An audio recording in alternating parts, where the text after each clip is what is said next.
Hello बच्चों, नमस्कार। जय सर्वोत्तम। कैसे आप सभी? उम्मीद करता हूं बहुत अच्छे होंगे और बहुत अच्छे से पढ़ाई कर रहे होंगे। चले बेटा, अपना एनिमल टिश्यू वाला पोर्शन जो था वो एनिमल टिश्यू वाला पोर्शन अपन पहले ही कंप्लीट कर चुके हैं। उस एनिमल टिश्यू से आगे वाले जो पोर्शंस हैं उनमें कुछ लोअर एनिमल्स दिए गए हैं, like earthworm, frog and cockroach. जैसा कि आप लोगों को पता होगा कि फ्रॉग एंड अर्थवर्म जो है ये बहुत पहले ही, लगभग 5-1 साल पहले ही नीट के सिलेबस से हटा दिए गए हैं। तो बचा हुआ उनमें केवल क्या है, वो कॉकरोच वाला पोर्शन बचा हुआ है, जो कि बहुत इंपॉर्टेंट पोर्शन है। एवरेज बात करोगे तो पक्का एक सवाल लगभग हर साल पूछा ही गया है, पिछले 5 साल से आप एनालिसिस करेंगे तो। चले भैया, तो अपन आज जो डिस्कस करेंगे वो कॉकरोच वाला पोर्शन डिस्कस करेंगे, ठीक है। तो आज का अपना टॉपिक है वो है लोअर एनिमल्स में, इंसेक्ट में कॉकरोच। कॉकरोच एक टिपिकल इंसेक्ट है जिसपे हम पूरे की पूरी क्लास इंसेक्टा के बारे में स्टडी कर लेते हैं। तो देखिएगा, हम यहां पे बात कर रहे हैं, वो बात कर रहे हैं, अपनी हेडिंग है कॉकरोच के बारे में।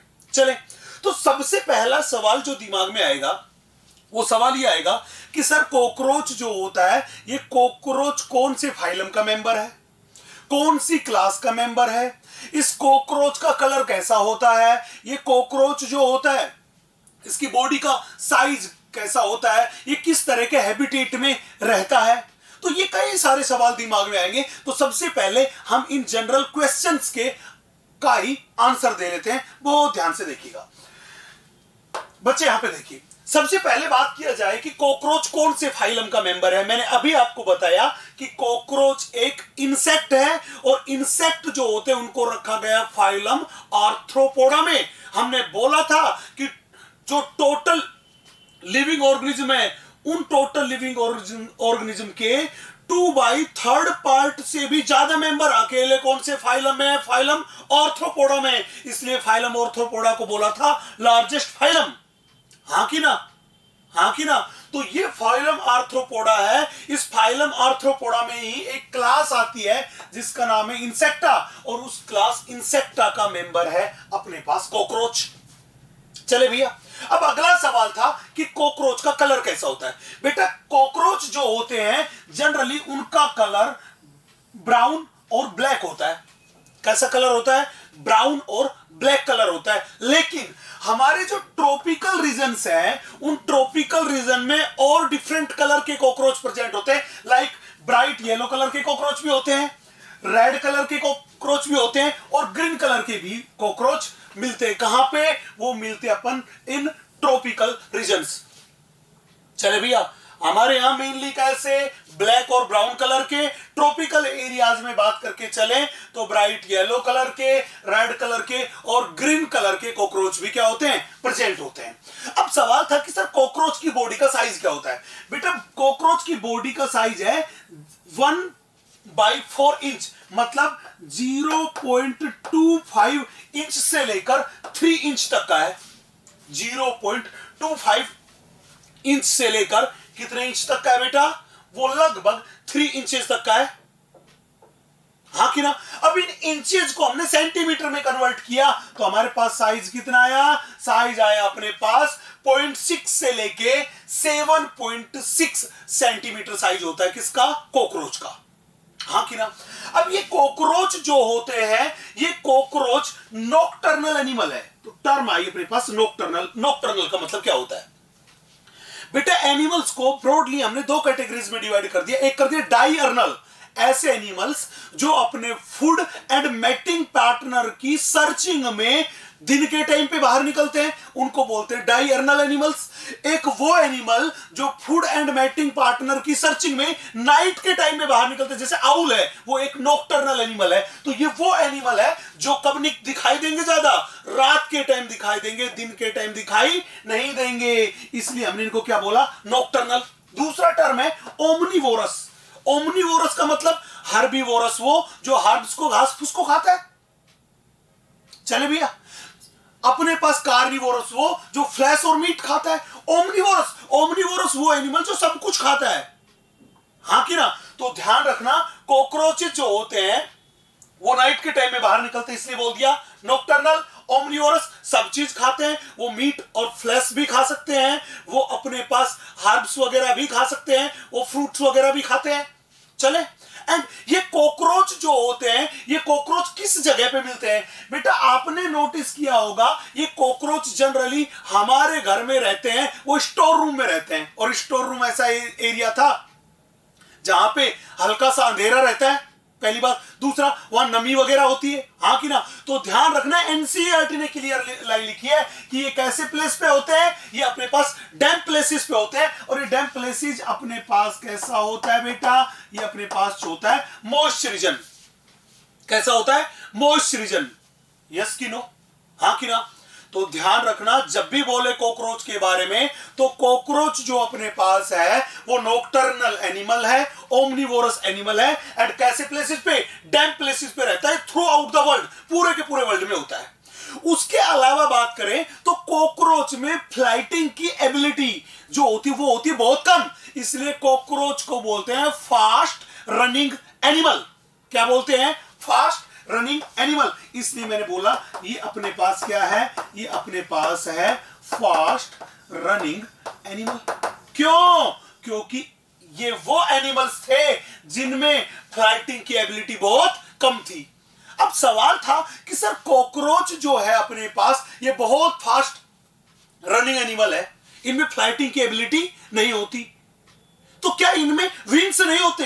बेटा कॉकरोच में विंग्स तो होते हैं, लेकिन कॉकरोच में फ्लाइटिंग की एबिलिटी बहुत कम होती है।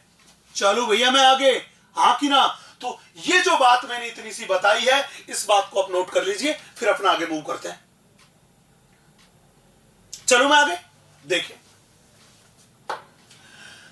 अगला था, सर आपने एक सवाल किया क्या कि कॉकरोच की अपने पास बहुत सारी स्पीसीज है जो through out the world present है, हाँ कि ना? बिल्कुल सही बात है, बहुत सारी स्पीसीज है एंड वो species through out the world present है, ठीक है। अब सवाल था कि ये जो कॉकरोचेज है, इन कॉकरोचेज का हमारे लिए क्या यूज है? क्या इनका कोई इकोनॉमिक इंपॉर्टेंस है? बेटा ध्यान रखना, कॉकरोचेज का कोई भी इकोनॉमिक इंपॉर्टेंस नहीं है, बल्कि कॉकरोचेज है वो हमारे लिए हार्मफुल है। भैया हार्मफुल कैसे है? बेटा कॉकरोचेज इसलिए हार्मफुल है कि कॉकरोचेज जो होते हैं वो हमारे फूड मटेरियल जो था, किचन में खाना वगैरह रखा है, उन फूड मटेरियल को खराब कर देते हैं, उसे डिस्ट्रॉय कर देते हैं, उसे कंटामिनेटेड कर देते हैं, जिसकी वजह से बहुत सारी डिजीजेस होने की प्रोबेबिलिटी होती है, हाँ कि ना? तो ध्यान रखना, जब भी पूछे कि क्या कॉकरोच का कोई इकोनॉमिक इंपॉर्टेंस है, आप कहोगे नहीं है।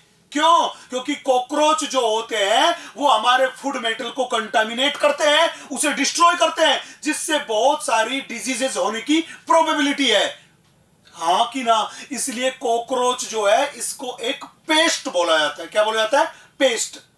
मेरी बात क्लियर है? और दवाई जो कॉकरोच के लिए को मारने के लिए डाली जाती है उसे बोलते हैं पेस्टिसाइड। क्या बोलते हैं? पेस्टिसाइड। तो देखते हैं एनसीईआरटी क्या करी, बहुत ध्यान से देखिएगा। एनसीईआरटी ने क्या कहा कि many species of cockroaches are wild and are no non in economic importance yet.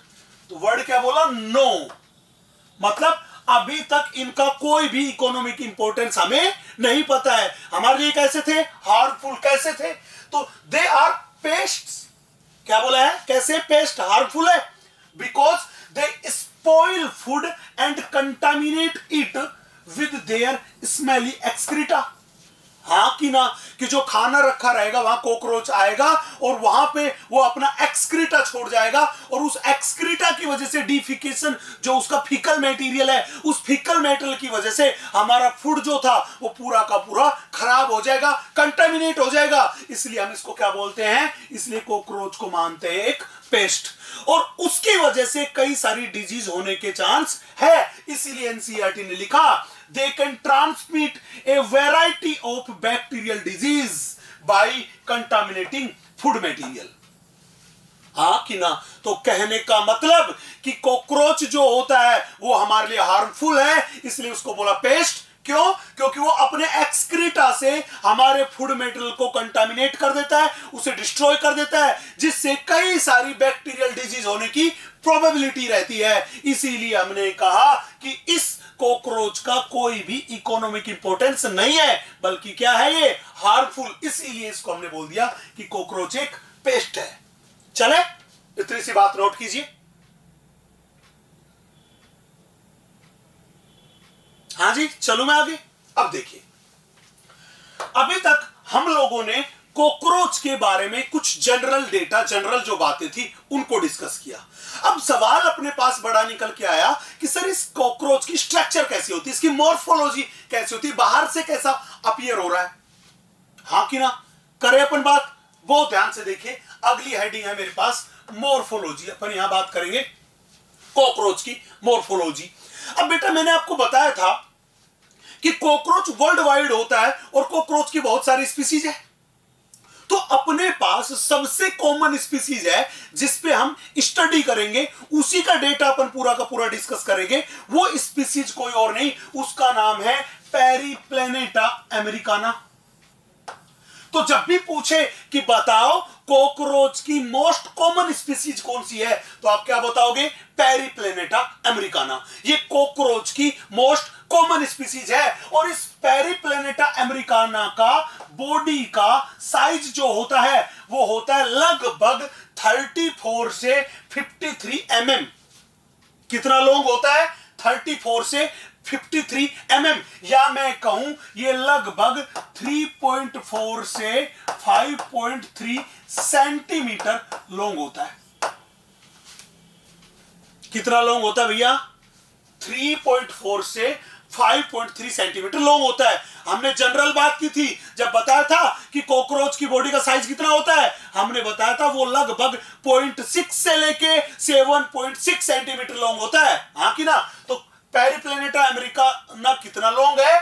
3.4 से लेके 5.3 सेंटीमीटर लॉन्ग होता है। या एमएम में करेंगे तो 34 से लेके 53 mm लॉन्ग होता है, जैसा एनसीईआरटी ने दिया हुआ।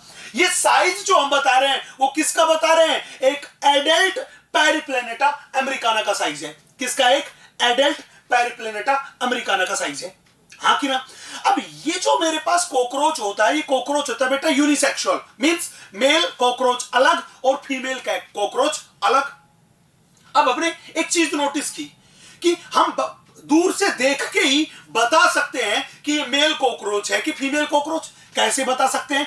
हमने देखा कि मेल कॉकरोच के जो विंग्स है वो विंग्स उसके बॉडी के बिल्कुल लास्ट पार्ट तक होते हैं, बिल्कुल लास्ट पार्ट तक होते हैं। मतलब उनके जो विंग्स है वो ज्यादा लंबे होते हैं, जबकि फीमेल के विंग्स जो होते हैं वो मेल के कंपैरिजन में छोटे होते हैं। वो उनकी पूरी की पूरी बॉडी के लास्ट पार्ट तक ढकते नहीं है। तो इसीलिए एनसीईआरटी ने ये लाइन लिखी है, क्या लिखी है? कि males wings extend beyond the tip of abdomen, कि बॉडी के लास्ट पार्ट तक होते हैं विंग्स। किसमें? मेल में। जबकि फीमेल में बॉडी के लास्ट पार्ट से भी आगे तक विंग्स नहीं होते। मतलब मेल कॉकरोच में विंग्स का साइज होता है बड़ा, विंग्स होते हैं लॉन्ग, जबकि फीमेल में विंग्स जो होते हैं वो मेल के कंपैरिजन में होते हैं शॉर्ट। मेरी यहां तक की बात क्लियर है? चले, हाँ जी क्लियर है। अब एक बहुत बेहतरीन सा सवाल अपने पास आया। क्या सवाल आया? कि जब आप लोगों ने पढ़ा था फाइलम ऑर्थ्रोपोडा, तो आपने एक बात पढ़ी थी कि फाइलम ऑर्थ्रोपोडा के जो मेंबर है उनमें एक्सोस्केलेटन प्रेजेंट है which is made up of chitin. किसका बना हुआ है? काइटिन का। तो ये किसका मेंबर हुआ? कॉकरोच फाइलम आर्थ्रोपोडा का मेंबर हुआ। जब आर्थ्रोपोडा का मेंबर है तो इसकी बॉडी का एक्सोस्केलेटन भी किसका बना होना चाहिए? काइटिन का। हाँ कि ना? वही बात यहां पे हुई। क्या हुई? ये कह रहा है the entire body is covered by hard chitinous exoskeleton. किससे कवर्ड है पूरी की पूरी बॉडी? पूरी की पूरी जो बॉडी है वो हार्ड काइटिनस एक्सोस्केलेटन से कवर्ड है। और ये काइटिन का बना हुआ जो ये एक्सोस्केलेटन है, इस एक्सोस्केलेटन का कलर जो होता है वो कलर होता है बेटा ब्राउन कलर। कैसा कलर दिखाई पड़ता है इसका? ब्राउन कलर का होता है। कैसे कलर का होता है? ब्राउन कलर का होता है। हाँ कि ना। अब बेटा ये जो काइटिनस एक्सोस्केलेटन है, ये एक्सोस्केलेटन प्लेट्स की फॉर्म में होता है। किसकी फॉर्म में होता है? प्लेट्स की फॉर्म में। तो काइटिनस एक्सोस्केलेटन जो होता है वो किस फॉर्म में होता है? प्लेट्स की फॉर्म में। और इसकी जो प्लेट्स है उन प्लेट्स को अपन बोलते हैं स्क्लेराइड्स। क्या बोलते हैं? स्क्लेराइड्स। तो जब भी बोले स्क्लेराइड्स क्या है तो मैं कहूंगा sclerites are chitinous plates of exoskeleton. और कैसे कलर की थी? ब्राउन कलर की। उनको अपन बोल देते हैं स्क्लेराइड्स। इसीलिए एनसीईआरटी ने लाइन लिखी। क्या लिखा? कि in each segment exoskeleton has hardened plates called sclerites। तो स्क्लेराइड्स क्या है? Sclerites are chitinous plates of exoskeleton, जिसको अपन ने बोल दिया स्क्लेराइड। हाँ कि ना। अब अपने पास मान लीजिए मेरे पास ये कॉकरोच की बॉडी है। हाँ कि ना। अब कॉकरोच की बॉडी जो होती है उसमें कई सारे सेगमेंट्स हैं। चले भैया, एक एडल्ट कॉकरोच की बॉडी में एक हेड है, थोरैक्स वाला जो पार्ट है उसमें 3 सेगमेंट, टोटल कितने हो गए? 4। एंड एब्डोमेन में टोटल मिला के 10 सेगमेंट्स, तो टोटल मिला के 14 सेगमेंट्स है बॉडी में। हाँ कि ना। अब हर एक सेगमेंट जो होता है वो सेगमेंट होता है उस पे काइटिनस प्लेट्स की कवरिंग है, दैट इज स्क्लेराइड की कवरिंग है। मैंने मान लीजिए ये कॉकरोच का एक सेगमेंट लिया। मान लीजिए ये सेगमेंट जो मैंने लिया, ये सेगमेंट अपने पास एब्डोमेन का एक सेगमेंट ले लिया। हाँ कि ना। ये सेगमेंट है, ये सेगमेंट की ऊपर वाली सरफेस इसको बोल देते हैं बेटा डोर्सल सरफेस। ये नीचे वाली सरफेस इसको बोल देते हैं वेंट्रल सरफेस। और इधर वाली ये दोनों की दोनों मेरे पास लेटरल सब्जेक्ट सरफेस। और ये दूसरे सेगमेंट से जुड़ा हुआ है। हाँ कि ना। तो एक सेगमेंट में दिखाई दिया डोर्सल, वेंट्रल, और इधर वाली दोनों की दोनों लेटरल सरफेस। तो मैं कहूं कि एक सेगमेंट पे मैं जनरल बात करके चलूं तो टोटल कितनी काइटिन की प्लेट हुई? 4। एक डोर्सल सरफेस पे, एक वेंट्रल सरफेस पे और 2 लेटरल सरफेस पे। टोटल कितनी काइटिन की प्लेट हुई? 4। तो टोटल कितने स्क्लेराइड से कवर्ड हुआ एक सेगमेंट? 4 स्क्लेराइड से कवर्ड हुआ। कितने से कवर्ड हुआ? 4 स्क्लेराइड से कवर्ड हुआ। हाँ कि ना। अब सवाल था कि स्क्लेराइड तो वर्ड हमने प्लेट के लिए बोल दिया, लेकिन उस स्क्लेराइड में हम कैसे आइडेंटिफाइड करें कि हम डोर्सल सरफेस के स्क्लेराइड के बारे में बात कर रहे हैं, कि वेंट्रल सरफेस के स्क्लेराइड के बारे में बात कर रहे हैं, कि लेटरल सरफेस के स्क्लेराइड के बारे में बात कर रहे हैं? हाँ कि ना। तो हमने इन स्क्लेराइड्स को अलग अलग नाम दे दिया। क्या दे दिया? अलग अलग नाम दे दिया। क्या नाम दिया? हमने कहा कि ऐसा स्क्लेराइड जो डोर्सल सरफेस पे प्रेजेंट होगा उसको अपन बोलेंगे टरगाइट। क्या बोलेंगे? टरगाइट। या उसी का दूसरा नाम मैं बोल दूं टरगम। उसी को बोलेंगे अपन बेटा टरगम या टरगाइट। कौन सा? जो कौन सी सरफेस पे होगा? डोर्सल पे। ऐसा स्क्लेराइड जो किसी सेगमेंट की वेंट्रल सरफेस पर प्रेजेंट होगा, उस वेंट्रल सरफेस पे प्रेजेंट स्क्लेराइड को अपन बोलेंगे बेटा स्टर्नाइट, या मैं इसी को बोल दूं स्टर्नम। स्टर्नम मतलब अगर टर्गम बोला तो टर्गम का मतलब कौन सा स्क्लेराइड? जो कौन सी सरफेस पे प्रेजेंट है? डोर्सल सरफेस पे। अगर बोला स्टर्नम तो स्टर्नम का मतलब कौन सा स्क्लेराइड? जो कौन सी पे प्रेजेंट है? वेंट्रल सरफेस पे। हाँ कि ना। हाँ कि ना। तीसरा लेटरल सरफेस। लेटरल सरफेस पे जो स्क्लेराइड होता है, लेटरल सरफेस पे जो स्क्लेराइड होता है उसको बोलते हैं प्लूराइट। उसको बोलते हैं प्लूराइड्स या प्लूरोन। प्लूराइड्स या प्लूरोन। ये प्लूराइड्स या प्लूरोन कौन सी सरफेस पे प्रेजेंट है बेटा? ये अपने पास प्रेजेंट है लेटरल साइड पे। कौन सी साइड पे है? लेटरल साइड पे। यस कि नो? तो कहने का मतलब कॉकरोच की बॉडी किससे कवर्ड होती है? काइटिन के बने हुए एक्सोस्केलेटन से। और काइटिन एक हार्ड मटेरियल है। हाँ कि ना। और वो जो काइटिन का बना हुआ एक्सोस्केलेटन है वो कैसे कलर का दिखाई देता है? ब्राउन कलर का। और वो प्लेट की फॉर्म में पाया जाता है। तो वो जो काइटिन की बनी हुई प्लेट है उन प्लेट्स को बोलते हैं स्क्लेराइड्स। उस प्लेट को क्या बोलते हैं? स्क्लेराइड्स। उसको बोलते हैं अपन स्क्लेराइड्स। और ये स्क्लेराइड्स हैं जो डोर्सल सरफेस पे प्रेजेंट उनको बोलते हैं टर्गाइट्स या टर्गम। वेंट्रल सरफेस पे प्रेजेंट है उसको बोलते हैं स्टर्नाइट या स्टर्नम। लैटरल सरफेस पे जो प्रेजेंट है उसको बोलते हैं प्लूराइट या प्लूरोन। मेरी यहां तक की बात क्लियर है? चले, हाँ कि ना? अब बेटा बहुत ध्यान से देखिएगा, मैंने बोला कि ये मेरे पास कोई सेगमेंट है, इस सेगमेंट के ऊपर डोर्सल सरफेस पे मान लीजिए मैंने कहा ये मेरे पास प्रेजेंट है स्क्लेराइट, जिसको अपन ने बोल दिया टर्गम। ये मेरे पास इसकी लेटरल सरफेस पे इधर प्रेजेंट है दूसरी स्क्लेराइट, लेटरल वाली को क्या बोलते हैं? प्लूराइट, ये प्लूराइट है, हाँ कि ना? तो ये डोर्सल सरफेस की स्क्लेराइट इस लेटरल सरफेस वाली स्क्लेराइट से जुड़ी हुई होती है, कनेक्टेड होती है। किसके थ्रू? एक थिन एंड फ्लेक्सिबल मेम्ब्रेन के थ्रू, एक थिन एंड फ्लेक्सिबल मेम्ब्रेन के थ्रू।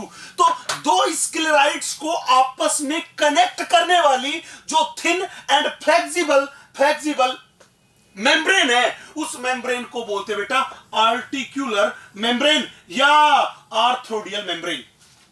आर्टिकुलर मेम्ब्रेन या आर्थ्रोडियल मेम्ब्रेन। तो जब भी बोले बताओ आर्थ्रोडियल मेम्ब्रेन या आर्टिकुलर मेम्ब्रेन कौन सी मेम्ब्रेन है?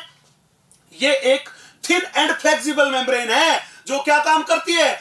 दो एडजेसेंट स्क्लेराइड्स को आपस में कनेक्ट करने का काम करती है। इसीलिए एनसीईआरटी ने लिखा कि sclerites are joined to each other by a thin and flexible articular membrane या आर्थ्रोडियल मेम्ब्रेन, हाँ कि ना? चले भैया, अब सवाल था सर अगर हम कॉकरोच के बारे में बात करें तो हमने यहां पे देखा कि कॉकरोच बाहर से कैसा दिखाई दे रहा है और उसकी बॉडी पे कौन सी कवरिंग है, उसका एक्सोस्केलेटन किस चीज से बना हुआ है और प्लेट्स जो होती है वो कौन कौन सी है और वो कैसे आर्थ्रोडियल मेम्ब्रेन या आर्टिकुलर मेम्ब्रेन से कनेक्टेड है। अब सवाल था कि हम एक कॉकरोच आपके सामने लेके आए तो उस कॉकरोच की बॉडी में टोटल हमें कितने पार्ट दिखाई देंगे?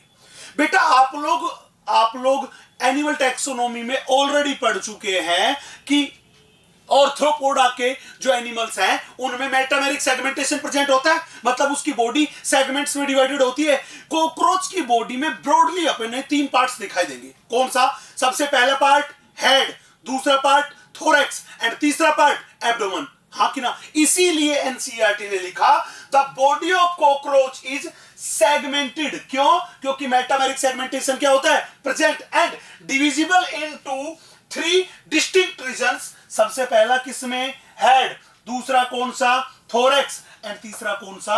एब्डोमेन। तो कॉकरोच की बॉडी कितने पार्ट में डिवाइडेड होती है? 3 पार्ट्स में, हेड, थोरैक्स एंड एब्डोमेन। चले भैया, यहां तक की बात नोट कीजिए।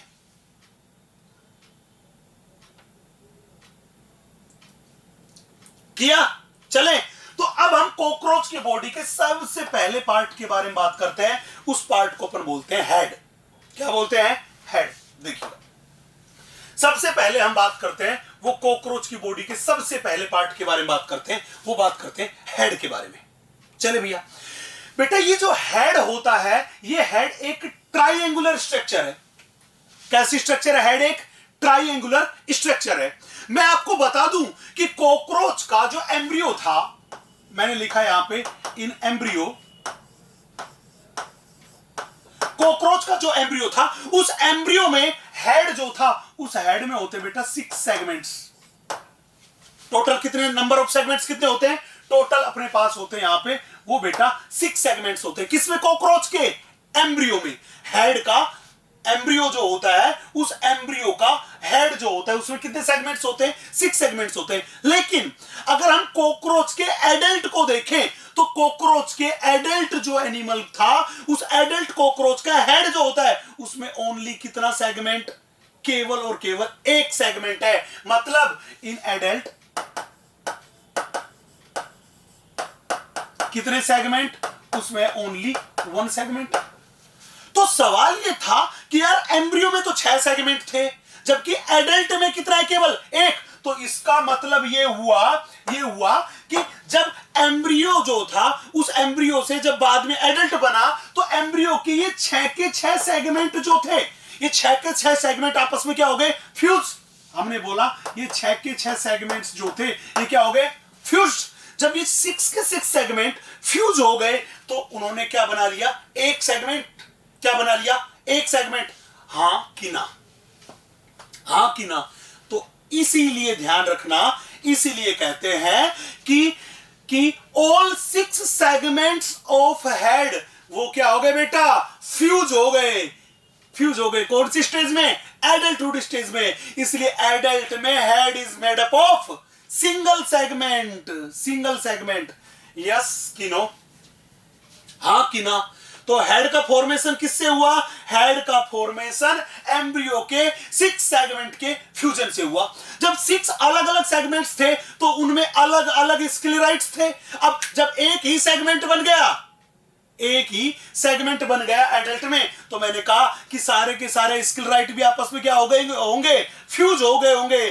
तो ध्यान रखना कि ऑल स्क्लेराइट्स ऑफ हेड जो होते हैं वो फ्यूज होकर फॉर्मेशन करते हैं हेड कैप्सूल का। किसका फॉर्मेशन करते हैं? हेड कैप्सूल का। तो इसीलिए मैं यहां पे एक लाइन ऐड करना चाहूंगा।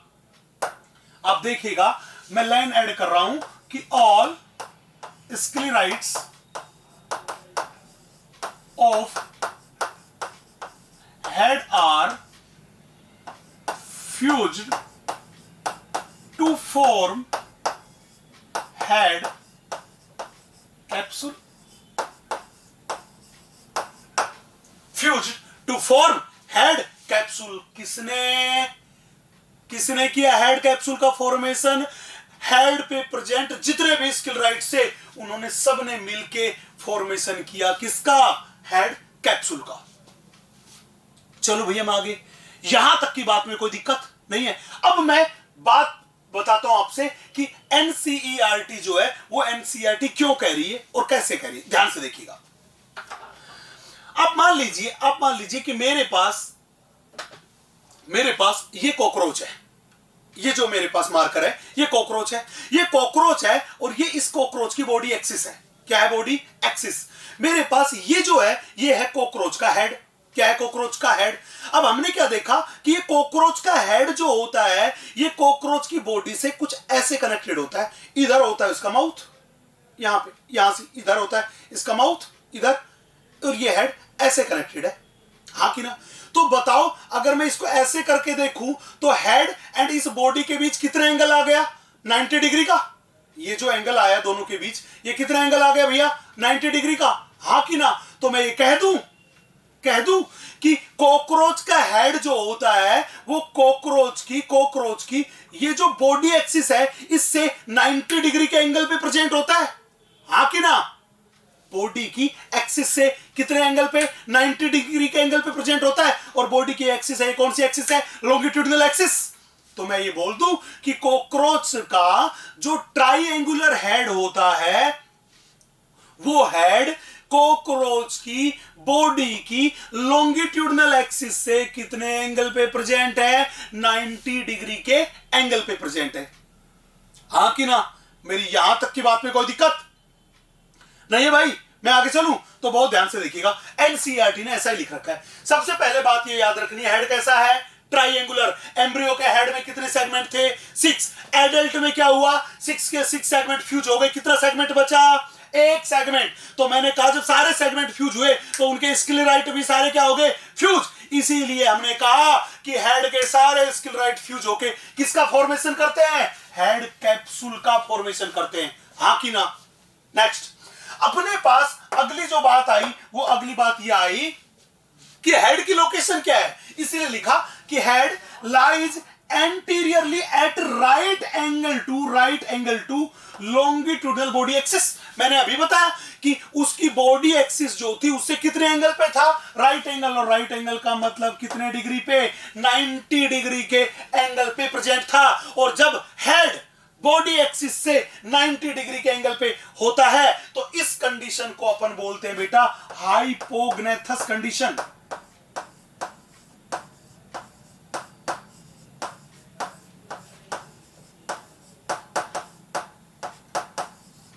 इसको क्या बोलते हैं? हाइपोग्नेथस कंडीशन। तो अगर कहीं लिख के दे कि कॉकरोच के हेड में हाइपोग्नेथस कंडीशन है या कॉकरोच का हेड हाइपोग्नेथस कंडीशन शो करता है? बिल्कुल सही बात है, क्योंकि हाइपोग्नेथस कंडीशन का मतलब कि head is present at 90 degree to longitudinal axis of body. तो ये बात क्या होगी? एकदम सही। चले भैया अगली लाइन देखिएगा, हेड के बारे में बात कर रहा है। It is formed by the fusion of 6 segments. बेटा मैंने यही तो लिखा, एम्ब्रियो में कितने सेगमेंट थे? 6। उन 6 सेगमेंट के फ्यूजन से जब वो फ्यूज हो गए तो क्या बन गया? एक सेगमेंट। और वो एक पूरा का पूरा सेगमेंट है, उस एक पूरे के पूरे सेगमेंट को ही हमने क्या कह दिया? हेड। पूरे के पूरे सेगमेंट को हमने क्या कह दिया? हेड। इसीलिए बोला कि हेड का फॉर्मेशन किससे हुआ? 6 सेगमेंट्स के फ्यूजन से। और जब 6 सेगमेंट फ्यूज हुए तो सारे सारे स्क्लेराइट भी हो गए फ्यूज, और उन्होंने क्या बनाया? Head capsule. इसीलिए एनसीईआरटी लिखा। It is formed by the fusion of 6 segments and show great mobility in all direction due to flexible neck. हाँ कि ना? हाँ कि ना? तो ध्यान रखना, हेड जो होता है उस हेड को ये किसी भी डायरेक्शन में ऐसे से घुमा सकता है। क्यों? क्योंकि हेड जो होता है वो किससे जुड़ा हुआ है? थोरैक्स भाग से। कौन से पार्ट से? थोरैक्स वाले पार्ट से। और थोरैक्स वाला जो पार्ट है, थोरैक्स वाला जो पार्ट है, वो थोरैक्स वाला पार्ट जो होता है वो कॉकरोच की बॉडी का दूसरा पार्ट था। पहला पार्ट हेड, दूसरा पार्ट थोरैक्स और तीसरा एब्डोमेन। तो दूसरा पार्ट थोरैक्स था, उससे जुड़ा होता है किसकी हेल्प से? नेक की हेल्प से। और ये नेक जो होती है ये बहुत ही फ्लेक्सिबल स्ट्रक्चर है। कैसी स्ट्रक्चर है? फ्लेक्सिबल स्ट्रक्चर है। तो नेक के फ्लेक्सिबल होने के कारण ही हेड जो होता है वो हाईली मूवेबल है। तो हेड हाईली मूवेबल क्यों है? क्योंकि नेक जो है वो क्या है? फ्लेक्सिबल। चलो भैया मैं आगे, यहां तक की बात में कोई भी दिक्कत है तो मुझे बताइए। चलूं अब मैं क्या काम करता हूं, इस हेड का एक डायग्राम बनाता हूं और उस डायग्राम में सारी की सारी चीजें शो करने की कोशिश करता हूं। बहुत ध्यान से बोर्ड पे देखिएगा। हमने बोल दिया था हेड जो है वो है ट्राइंगुलर। मैंने ये एक ट्राइंगुलर स्ट्रक्चर ड्रॉ करने की कोशिश की है। चलो भैया मैं आगे, हमने क्या देखा कि हेड जो होता है, इस हेड वाले पार्ट पे यहां पे ये एक मेम्ब्रेनस सॉकेट है। ये क्या है? एक अपने पास मेम्ब्रेनस सॉकेट। ये सॉकेट वो जगह थी जिसके अंदर एंटीना जो होते हैं वो एंटीना फिक्स होते हैं। क्या फिक्स होते हैं? एंटीना। तो ये मेरे पास जगह है, ये सॉकेट है। इस सॉकेट को अपन बोलते हैं एंटीनल सॉकेट। क्यों? क्योंकि एंटीना जो होते हैं वो इसी सॉकेट में फिक्स होते हैं। तो मैंने कहा ये मेरे पास जो है इसको अपन बोलते हैं एंटीनल सॉकेट। इसको बोलते हैं एंटीनल सॉकेट। ये एक मेम्ब्रेनस सॉकेट है जिसको अपने बोला एंटीनल सॉकेट। और इस एंटीनल सॉकेट के अंदर क्या फिक्स होता है? इस सॉकेट के अंदर फिक्स होता है बेटा एंटीना। हमने बोला कि ये जो मेरे पास ब्लू कलर की स्ट्रक्चर मैंने बनाई, इस ब्लू कलर की स्ट्रक्चर को अपन बोलते हैं एंटीना।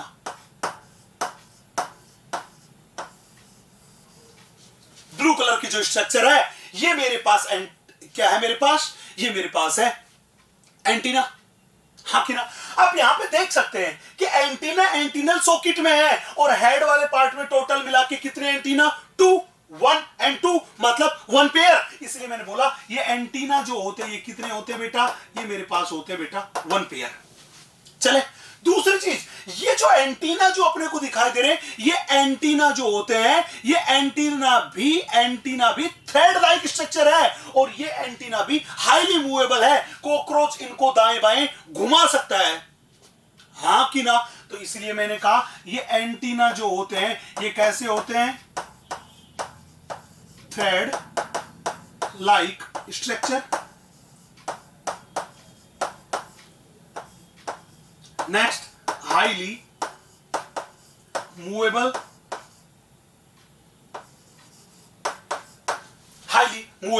अब सवाल था सर इनको हाईली मूवेबल होने का क्या फायदा हुआ?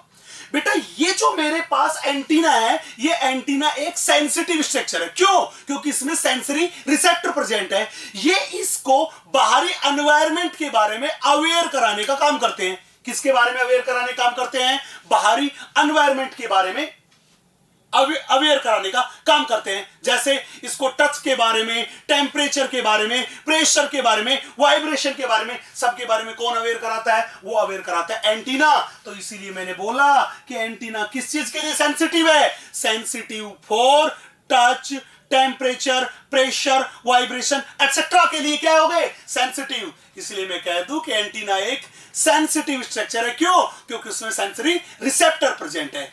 हाँ कि ना? जिनके बेसिस पे ये एक्सटर्नल एनवायरनमेंट के बारे में पता करता है कि एनवायरनमेंट कैसा है। यस कि नो? तो मैंने बोला ये क्या होते हैं, इसीलिए मैंने कहा ये होते हैं sensitive for touch, temperature, pressure, vibration etcetera. इन सब चीजों के लिए क्या है? सेंसिटिव है। चलो भैया, एक चीज हमने और नोट की। क्या नोट की? कि इसके हेड पे बिल्कुल इस जगह पे ये रेड कलर का दिखाई दे रहा होगा। इसके हेड पे बिल्कुल इस जगह पे, यहां पे ये रेड वाली स्ट्रक्चर आपको दिखाई दे रही है। ये रेड वाली स्ट्रक्चर कुछ और नहीं, ये इनके हेड पे प्रेजेंट आईज है। क्या है? आईज। अब आईज को हमने दो कैटेगरीज में डिवाइड किया है। एक डिवाइड किया कंपाउंड आईज और दूसरी होती है सिंपल आईज। हाँ कि ना? Compound eyes and simple eyes में क्या डिफरेंसेस है ये अपन बाद में देखेंगे कभी। अभी मैं टू दी पॉइंट बात करता हूं कि अपने पास ये रेड कलर की स्ट्रक्चर है, ये यहां पे प्रेजेंट है बेटा कंपाउंड आई। ये यहां पे प्रेजेंट क्या है? कंपाउंड आई। देखिएगा कंपाउंड आई टोटल मिला के हेड पे कितनी है? 2। कितनी है? 2। इसलिए मैं कह दूं कि कंपाउंड आई जो यहां पे प्रेजेंट है, ये मेरे पास है बेटा 1 पेयर। कंपाउंड आईज क्या है यहां पे? कंपाउंड आईज 1 पेयर है। और ये कंपाउंड आईज जो होती है, ये इनके हेड की डोर्सल सरफेस पे प्रेजेंट है। कौन सी सरफेस पे? डोर्सल। मतलब अगर हेड ऐसे है तो ये मुड़ा हुआ है 90 डिग्री पे, ये बॉडी, ये मुड़ा हुआ हेड, तो ये वाली सरफेस ये है डोर्सल, इधर वाली कौन सी है? वेंट्रल। तो ये आईज यहां पे है, कौन सी सरफेस पे? डोर्सल सरफेस पे। तो मैंने बोला located at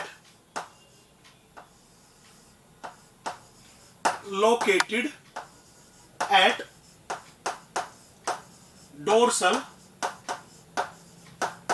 surface of head. Located at dorsal surface of head. कौन सी आईज? Compound eyes. हां कि ना? 1 पेयर है और हेड की कौन सी सरफेस पे बेटा? डोर्सल सरफेस पे। चले, अब ये जो कंपाउंड आईज है, इस कंपाउंड आईज का फॉर्मेशन बहुत सारी छोटी छोटी स्ट्रक्चर से होता है। उन बहुत सारी छोटी छोटी स्ट्रक्चर जो है उनको बोलते हैं ओमेटिडिया। क्या बोलते हैं? ओमेटिडिया। चले, तो जब भी बोले कि बताओ कंपाउंड आईज है, उनकी स्ट्रक्चरल एंड फंक्शनल यूनिट कौन सी, तो आप क्या बोलोगे? ओमेटिडिया। तो मैंने कहा स्ट्रक्चरल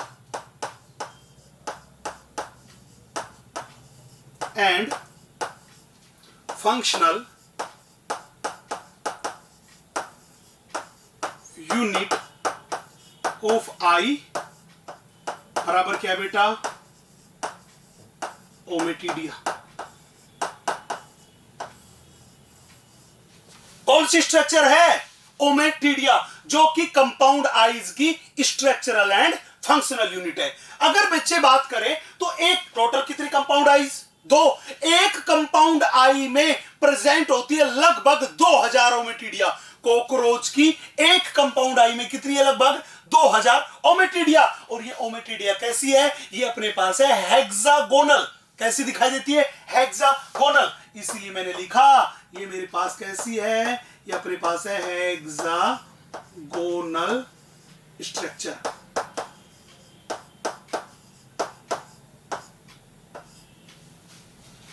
हेक्सागोनल स्ट्रक्चर। चलो भाई मैं आगे। हाँ कि ना? तो मैंने कहा यहां पे कि एक कंपाउंड आई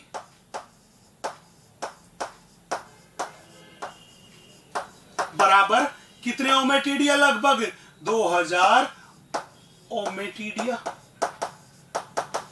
एक कंपाउंड आई में लगभग कितने ओमेटिडिया है? एक कंपाउंड आई में लगभग 2000 ओमेटिडिया है। और ओमेटिडिया कैसा दिखाई देता है? ये अपने पास है एक हेक्सागोनल स्ट्रक्चर। चले, अब कोई सवाल पूछे कि सर कॉकरोच जो होता है उस कॉकरोच का विजन कैसा होता है? बात कर लेते हैं, देखिएगा। हम यहां बात कर रहे हैं आपसे, वो बात कर रहे हैं बेटा आपसे विजन ऑफ कॉकरोच। क्यों? क्योंकि देखने का काम कौन करते हैं? देखने का काम तो कंपाउंड आइज करते हैं। तो इसका विजन कैसा है? कॉकरोच के विजन को बोलते हैं बेटा अपन मोजेक विजन। मोजेक विजन, या इसी को अपन बोल देते हैं बेटा नाइट विजन।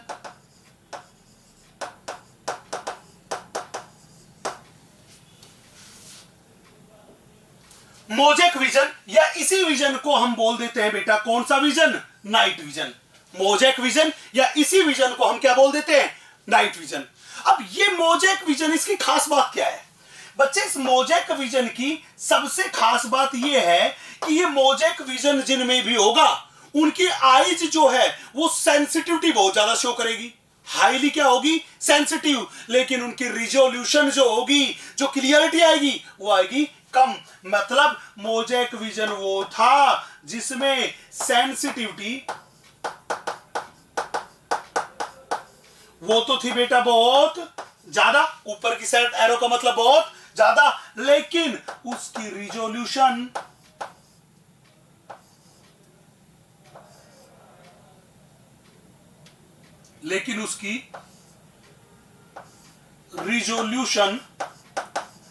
वो होती बेटा बहुत कम। सेंसिटिविटी बहुत ज्यादा, रिजोल्यूशन बहुत कम। एनसीईआरटी की लाइन आएगी जब हम आइज के बारे में पढ़ेंगे एनसीईआरटी में, नर्वस सिस्टम में, तब पता चलेगा कि मोजेक विजन कौन सा विजन था? नाइट विजन था, जिसमें सेंसिटिविटी होती है बहुत ज्यादा और रिजोल्यूशन होती है बहुत कम। मेरी बात क्लियर है? अब सवाल है सर इस डायग्राम में आपने यहां पे ये येलो कलर की स्ट्रक्चर बना रखी है, ये येलो कलर की स्ट्रक्चर है क्या? बेटा इस येलो कलर की स्ट्रक्चर को अपन बोलते हैं ओसिलाई। क्या बोलते हैं? ओसिलाई। ये ओसिलाई एग्जैक्टली में कॉकरोच की इन कंपाउंड आइज के साइड में प्रेजेंट ही येलो कलर की स्ट्रक्चर है, इसीलिए मैंने कलर भी कैसा बनाया है? येलो। ये ओसिलाई यहां पे प्रेजेंट वेस्टिजियल सिंपल आइज है। वेस्टिजियल क्या है? सिंपल आइज है। अब साइंटिस्ट लोगों का ऐसा मानना है कि ये ओसिलाई देखने में कोई भी रोल प्ले नहीं करती। क्यों? क्योंकि कॉकरोच में विजन का मेन काम किसका? विजन का मेन काम है कंपाउंड आइज का। किसका मेन काम है? कंपाउंड आइज का। तो ओसिलाई का क्या काम है? ओसिलाई जो है वो होती है फोटो सेंसिटिव।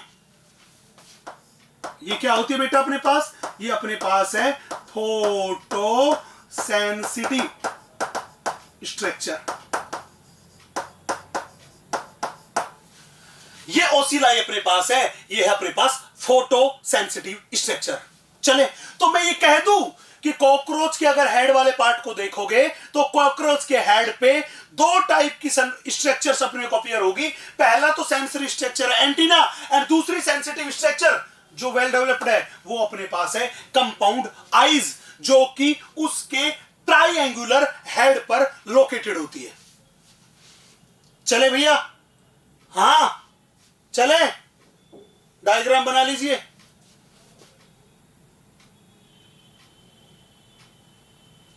बना लिया? अब मैं इस डायग्राम की सारी बातों को एनसीईआरटी से कोरिलेट करता हूं। देखिएगा हम यहां बात कर चुके थे कि हेड जो होता है वो किसके थ्रू? थोरैक्स से जुड़ा होता है, नेक के थ्रू। और नेक कैसी होती है? बहुत ज्यादा फ्लेक्सिबल। नेक बहुत ज्यादा फ्लेक्सिबल है, इसीलिए हमने कहा था कि हेड क्या होता है? बहुत ज्यादा मोबिलिटी शो करता है, हाईली मूवेबल है। चले, अब उससे आगे मैं डायग्राम की कुछ बातों को कोरिलेट करता हूं, ध्यान से देखना। एनसीईआरटी में क्या लिख रखा है? एनसीईआरटी लिख रखा है head capsule bears. Head capsule किस चीज से बना था? जब हेड के सारे स्क्लेराइट फ्यूज हो गए थे तो उन्होंने हेड कैप्सूल का फॉर्मेशन किया था। और हेड कैप्सूल पे क्या चीजें प्रेजेंट है? यहां पे प्रेजेंट है वन पेयर कंपाउंड आइज, एक पेयर क्या थी? Compound eyes. And a pair, one pair क्या प्रेजेंट था? Thread like antenna. क्या प्रेजेंट था? Thread like antenna. हाँ कि ना? और ये एंटीना जो था वो किसके अंदर था? वो एक मेम्ब्रेनस सॉकेट के अंदर प्रेजेंट था, in front of eyes, eyes के सामने, मेम्ब्रेनस सॉकेट में। इस डायग्राम में आप देख सकते हैं, ये membranes socket that is antennal socket के अंदर आईज के सामने क्या प्रेजेंट है बेटा? एंटीना। चले, तो एनसीईआरटी ने यही तो लाइन लिखी कि एंटीना जो है वो कहां प्रेजेंट है? मेम्ब्रेनस सॉकेट में। किसके फ्रंट में? आईज के फ्रंट में। हाँ कि ना?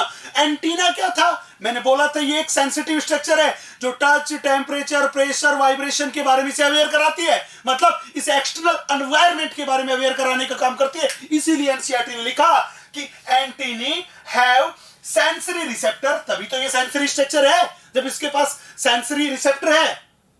हाँ कि ना? That help in monitoring the environment, कि एक्सटर्नल एनवायरमेंट में क्या क्या चेंजेस हो रहे हैं, उन सारी की सारी चीजों के बारे में कॉकरोच को अवेयर कराना, ताकि ये अकॉर्डिंगली अपने आप को चेंज कर पाए, बॉडी की एक्टिविटीज जो थी उनको मॉनिटर कर पाए। यस कि नो? आप ये सारी की सारी बात नोट कीजिए। आफ्टर डायग्राम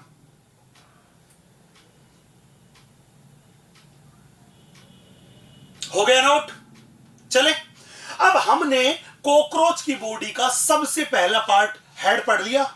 बॉडी का दूसरा पार्ट है, उस दूसरे पार्ट को अपन बोलते हैं बेटा थोरैक्स। हमने ये भी बताया कि हेड जो होता है वो थोरैक्स से किसकी हेल्प से जुड़ा हुआ है? वो हेड जो है वो थोरैक्स से जुड़ा हुआ है नेक की हेल्प से, और नेक बहुत ही फ्लेक्सिबल है, इसीलिए हेड जो होता है उसमें मोबिलिटी, मूवमेंट बहुत ज्यादा होती है। यस कि नो? चलो मैं आगे देखिएगा। ये डायग्राम अपन बना चुके हैं। अपन बात करते हैं हेड पे ही प्रेजेंट अगली स्ट्रक्चर के बारे में। बच्चे, हेड पे ही प्रेजेंट होता है अपना माउथ। कॉकरोच का जो माउथ होता है वो माउथ भी कहां प्रेजेंट होता है? हेड पे। हाँ कि ना? अब कॉकरोच में किस टाइप का माउथ है?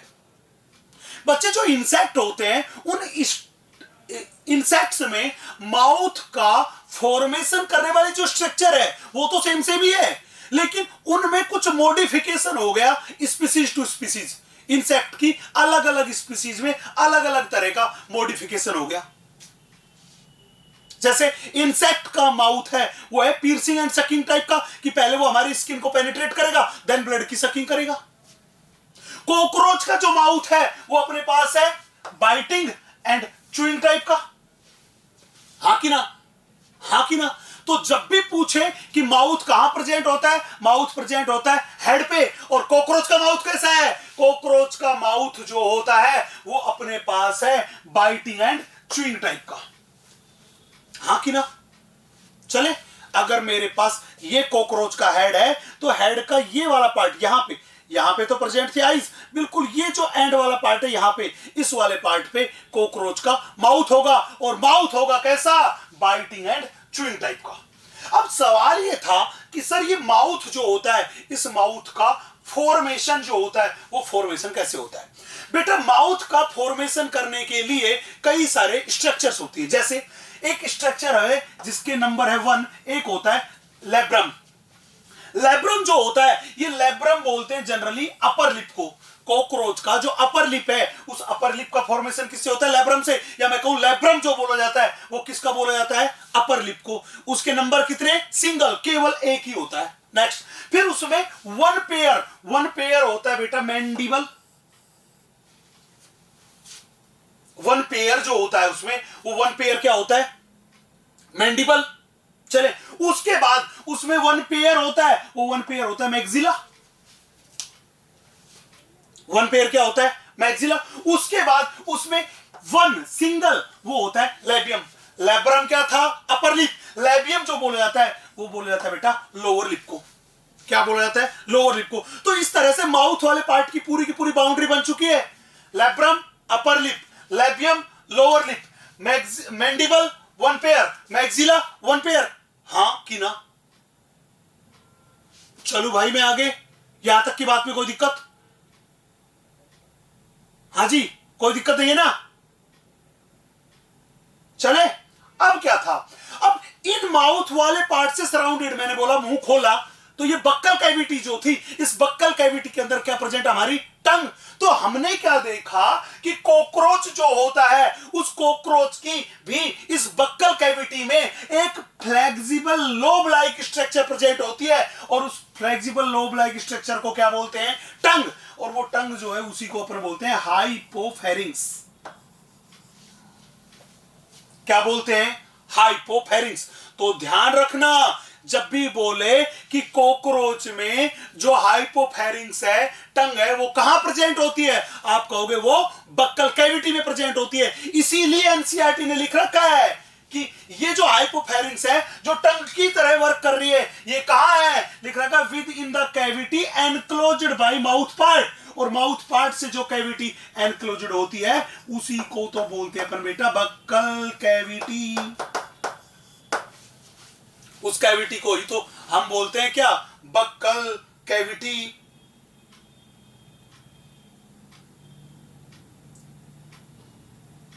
Buccal cavity.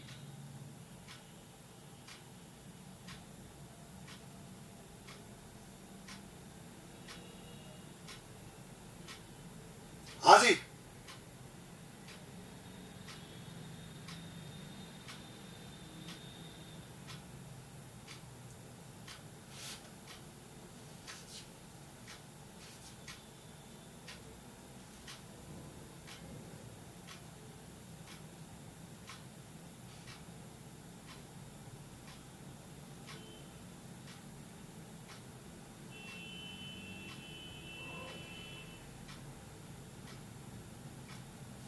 चले। हाँ, यहां तक की बात नोट हो गई। अब सुनिएगा, मैं थोड़ा सा एनसीईआरटी से बाहर निकल के और कुछ बात आपसे शेयर करूंगा, देखिएगा ध्यान से। बेटा, इन सारी की सारी चीजों को हमने यहां पे डायग्राम की फॉर्म में लिया है। किस फॉर्म में लिया है? इन सारी की सारी चीजों को हमने डायग्राम की फॉर्म में लिया है। यहां पे आप देख सकते हैं कि अपने पास ये जो मेरे पास स्ट्रक्चर है बिल्कुल माउथ में, ये मेरे पास है लैब्रम। इस लैब्रम को हमने बोला था, यही तो मेरे पास है, अपने बोला क्या? Upper lip. यही तो मेरे पास है, अपर लिप। चले भैया, दूसरी स्ट्रक्चर यहां पे था, ये लैबियम। क्या है? लैबियम। ये जो लैबियम जो होता है, इस लैबियम को ही अपन बोलते हैं बेटा मैक्सिला सेकंड। इसको क्या बोलते हैं? Maxilla second. मैक्सिला वर्ड पढ़ा था, इसको बोलते हैं मैक्सिला सेकंड। और ये मैक्सिला सेकंड जो है, यही मेरे पास क्या है? ये अपने पास है बेटा लोअर लिप। बिल्कुल डायग्राम में उसी हिसाब दे रखा है, अपर लिप, दूसरा है लोअर लिप। चलो, मैं पहले हम मुंह की बाउंड्री बना रहे। नेक्स्ट, तीसरी चीज बेटा, यहां पे हमने ये वर्ड पढ़ा है मैंडिबल, और एनसीईआरटी लिख रखा है मैंडिबल कितना था? 1 पेयर। एक मैंडिबल तो ये रहा और एक मैंडिबल ये रहा, 1 पेयर हुआ। मैंडिबल जो होता है, एनसीईआरटी लिख रहा है क्या है? Grinding region, incising region. मतलब ये वो पार्ट था जो फूड मेटल की ग्राइंडिंग का काम करता था, और हमारे बॉडी में फूड मेटल की ग्राइंडिंग के लिए क्या चाहिए हमें? जॉ। तो अपने पास यहां पे ये जो मैक्सिला है 1 पेयर, ये एग्जैक्टली में कॉकरोच के जॉ वाला पार्ट है, जिसका काम है फूड मेटल को ग्राइंड करना। तो जब भी बोले मैंडिबल कितने पेयर? Mandible 1 pair. और मैंडिबल को जनरली क्या बोलते हैं? जॉ, जिनका काम है फूड मेटल की ग्राइंडिंग करना। चलो मैं आगे। नेक्स्ट, अब सवाल था कि अपने पास इस मैंडिबल के अलावा प्रेजेंट थे मैक्सिला। ये रहा मैक्सिला। इन मैक्सिला वाला जो पार्ट है, इस मैक्सिला को ही हम बोल के चलते बेटा मैक्सिला फर्स्ट।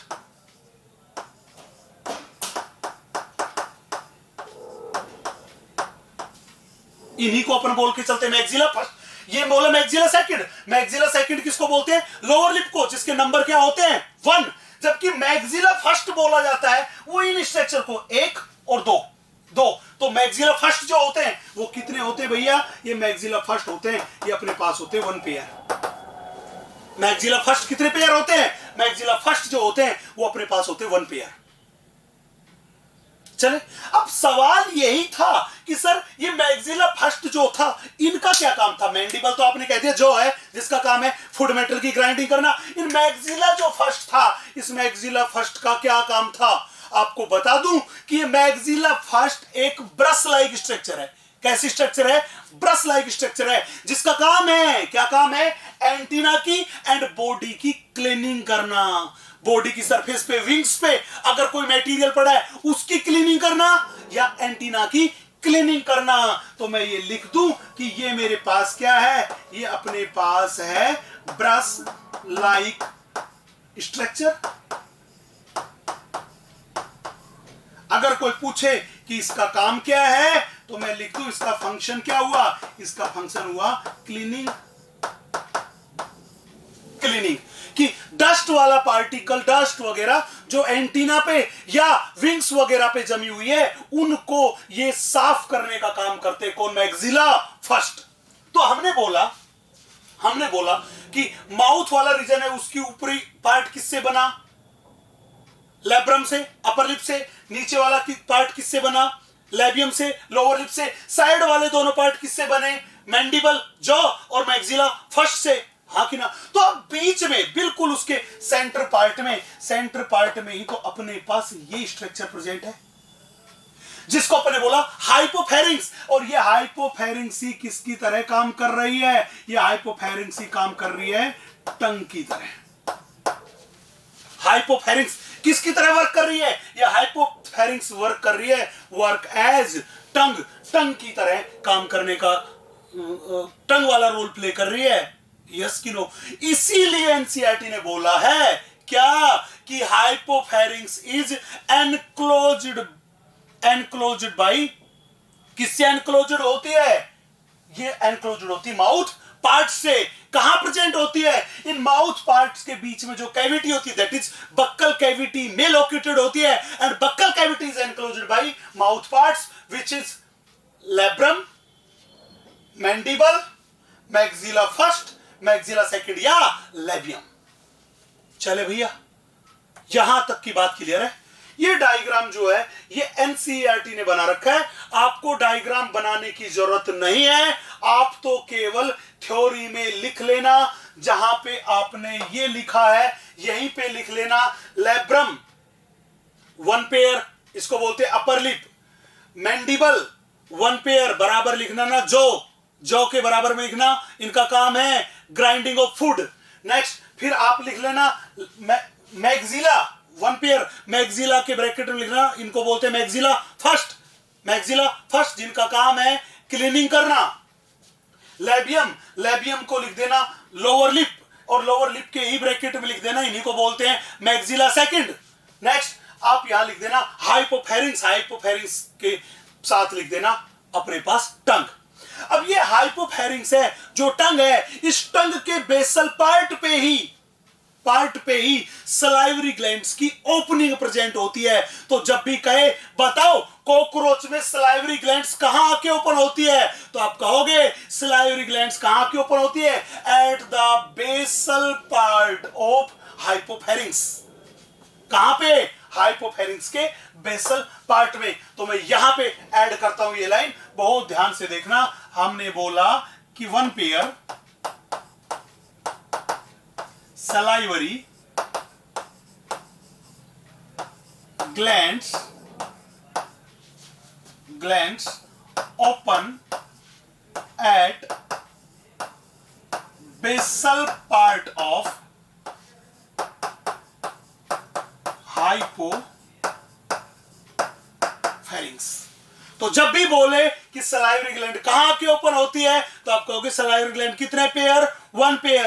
कहां के ओपन होती है? At the basal part of hypopharynx, और हाइपोफेरिंक्स को ही बोलते हैं टंग। मेरी यहां तक की बात क्लियर है? इस सारी की सारी बात को आप नोट कर सकते हैं।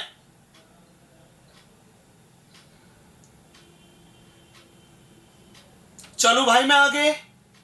हाँ जी,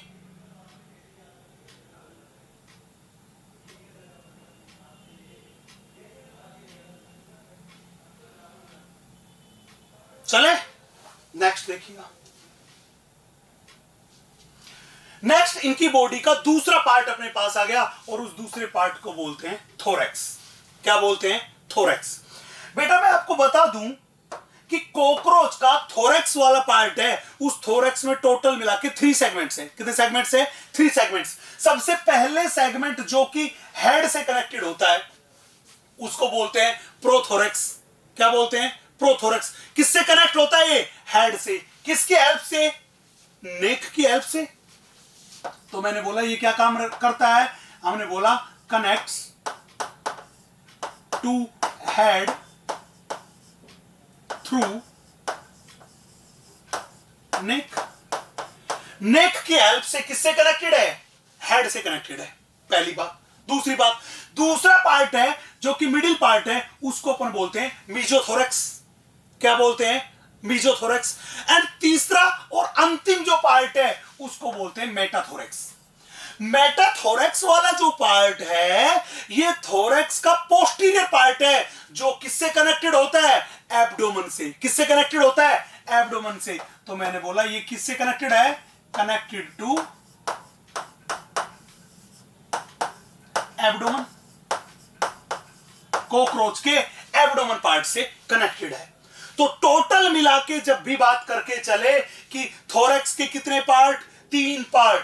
prothorax, mesothorax and metathorax. Prothorax, mesothorax and metathorax. हाँ कि ना? सबसे पहला पार्ट प्रोथोरैक्स जो किससे कनेक्टेड है? ये कनेक्टेड है हेड से। किसकी हेल्प से? नेक की हेल्प से। आपको बता दूं कि नेक वाला जो पार्ट है उस नेक वाले पार्ट का फॉर्मेशन प्रोथोरैक्स से होता है। किससे होता है? प्रोथोरैक्स से। इसलिए नेक को बोला जाता है एक्सटेंशन ऑफ प्रोथोरैक्स। क्या बोला जाता है? Extension of prothorax. चले भैया बना के, यहां तक की बात में कोई दिक्कत नहीं है? हाँ कि ना? अब अपने पास थोरैक्स के 3 part, prothorax, mesothorax and metathorax. हर एक पार्ट पे 1 पेयर लेग प्रेजेंट है। हर एक पार्ट पे 1 पेयर, मतलब प्रोथोरैक्स पे भी 1 पेयर लेग, मीजोथोरैक्स पे भी 1 पेयर लेग और मेटाथोरैक्स पे भी 1 पेयर लेग। तो टोटल लेग्स कितने पेयर हुई कॉकरोच में? 3 पेयर्स लेग्स। मतलब लेग के नंबर टोटल कितने हुए? 6। इसीलिए कॉकरोच को बोला 3 पेयर्स। मतलब टोटल मिला के कितनी लेग्स हुई? 6 लेग्स। इसलिए कॉकरोच को बोला जाता है ये मेरे पास है हेक्सापोडा। इसलिए क्या बोला जाता है? हेक्सापोडा का मेंबर है। हेक्सा मतलब 6 और पोडा का मतलब लेग्स, मतलब एनिमल हैविंग 6 लेग्स। इसलिए उनको क्या किस में रख दिया? हेक्सापोडा में, मतलब हेक्सापोड्स है। चले, इसीलिए एनसीईआरटी लिखा, ध्यान से देखना। The head is connected with thorax by short extension of prothorax known as neck. मैंने यही तो बात बोली कि नेक का फॉर्मेशन किससे हुआ? प्रोथोरैक्स के एक्सटेंशन से। हाँ कि ना? और उस नेक की हेल्प से ही हेड किससे कनेक्टेड है? थोरैक्स से। थोरैक्स के कौन से पार्ट से? पहले पार्ट, दैट इज प्रोथोरैक्स से। हर एक के पास कितने पेयर लेग्स हैं? 3 पेयर्स। इसलिए लिखा है इसने कि each thoracic segment bears a pair of walking legs. हर एक के पास एक पेयर लेग है। प्रोथोरैक्स के पास एक पेयर, मीजोथोरैक्स के पास भी एक पेयर और मेटाथोरैक्स के पास भी एक पेयर। तो टोटल मिला के कितने पेयर्स? 3 पेयर्स, मतलब 6 लेग्स। इसलिए इनको बोल दिया हेक्सापोड्स। हाँ कि ना? अब इन लेग्स के अलावा कॉकरोच के पास 2 पेयर्स विंग्स होते हैं। कितने पेयर्स विंग्स होते हैं? 2 पेयर्स। इसीलिए हमने येलो कलर से ये लाइन लिख रखी है कि कॉकरोच जो होता है उस कॉकरोच के पास क्या होते हैं? विंग्स होते हैं। कितने पेयर होते हैं बेटा? 2 पेयर्स होते हैं। जो पहला विंग है उसको अपन बोलते हैं बेटा फोर विंग या उसको अपन बोलते हैं बेटा मीजोथोरेसिक विंग, या उसको बोलते हैं मीजोथोरेसिक विंग, या उसी को बोलते हैं टेगमिना, या उसी को बोलते हैं टेगमिना। हाँ ना? हाँ कि ना? तो 4 विंग है। ये कितने पेयर? ये मेरे पास है 1 पेयर। 4 विंग है, ये अपने पास कैसे है? 1 पेयर। हाँ कि ना? दूसरा जो यहां पे विंग है उनको अपन बोलते हैं बेटा हाइंड विंग्स। उनको अपन बोलते हैं हाइंड विंग्स। ये हाइंड विंग्स जो होते हैं ये किस पे प्रेजेंट है? मेटाथोरैक्स पे, इसलिए इनको बोलते हैं मेटाथोरेसिक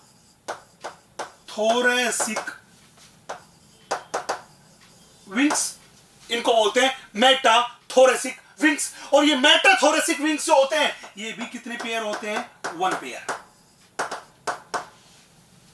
ये भी कितने पेयर होते हैं? 1 पेयर। तो कहने का मतलब अगर सवाल पूछे कि कॉकरोच के ईच मतलब एवरी थोरेसिक सेगमेंट पर 1 पेयर लेग्स प्रेजेंट होती है, तो स्टेटमेंट सही कि गलत? एकदम सही स्टेटमेंट है। Each thoracic segment has 1 pair leg. हाँ कि ना?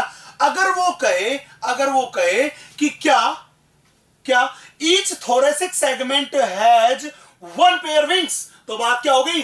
गलत। क्योंकि विंग्स जो होती है वो विंग्स केवल और केवल मीजोथोरैक्स एंड मेटाथोरैक्स वाले सेगमेंट पर ही प्रेजेंट होती है। कभी भी प्रोथोरैक्स वाले पार्ट पे विंग्स प्रेजेंट नहीं होती। तो टोटल कितनी विंग्स? 2 pairs wings. 4 विंग्स किसको बोला? जो मीजोथोरैक्स पे प्रेजेंट है, उन्हीं का दूसरा नाम है टैगमिना। हाइंड विंग्स किसको बोला? जो मेटाथोरैक्स पे प्रेजेंट है, और वो भी कितनी है? 1 पेयर। हाँ कि ना? चलो मैं आगे। चलिए इस बात को अपन बहुत अच्छे से समझते हैं,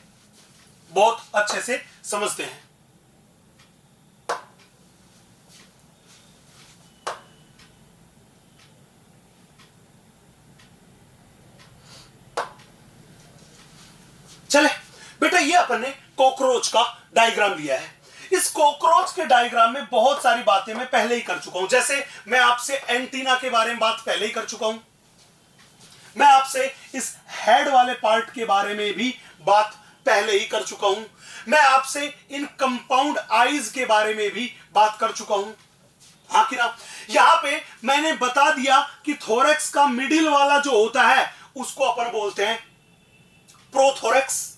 मैं आपको बता चुका कि थोरैक्स का पोस्टीरियर पार्ट जो कि एब्डोमेन से जुड़ता है उसको बोलते हैं मेटाथोरैक्स।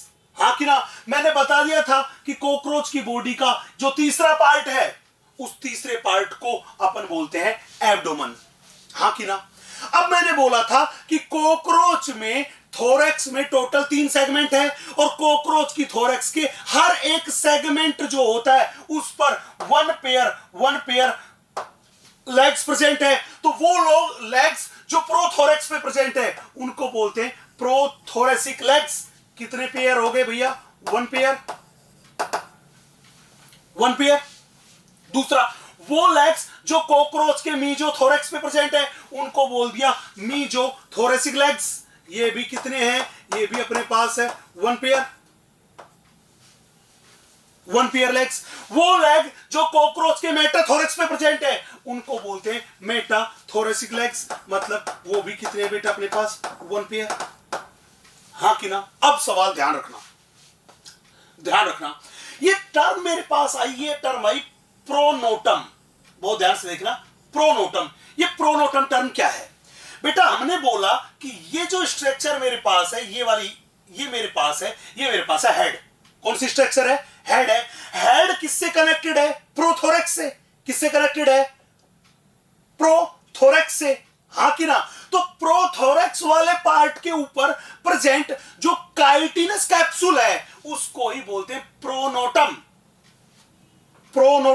ये कैप्सूल किसके ऊपर प्रेजेंट है? Present over the prothorax part of cockroach की प्रोथोरैक्स पे प्रेजेंट काइटिनस कैप्सूल को क्या बोलते हैं? प्रोनेटम। चलो मैं आगे। हाँ कि ना? अब मेरे पास टर्म कौन सी बच गई? टर्म मेरे पास जो बच गई वो 3 बच गई इसके बाद। एक तो एनल सर्सी क्या है, मैं थोड़ी सी देर में बात करूंगा एनल सर्सी के बारे में। एक टैगमिना क्या है, और दूसरा हाइंड विंग क्या है। अपन एक एक करके देखते हैं। सबसे पहले मैंने बोला टैगमिना। बेटा अभी मैंने बोला कि टैगमिना, मैंने क्या बोला? विंग्स को। कौन से विंग्स को? 4 विंग्स को। अब यहां देख रहे हैं कि ये जो विंग्स है, ये 4 विंग्स जो है, ये वो विंग्स थे जो कि कॉकरोच के मेटाथोरैक्स वाले पार्ट से कनेक्टेड है। इसलिए इन टैगमिना को हमने बोल दिया बेटा ये जो फोर विंग्स है, ये फोर विंग्स कॉकरोच के मीजो थोरेक्स वाले पार्ट से कनेक्टेड है, इसीलिए इनको हमने बोल दिया मीजो थोरेसिक विंग्स।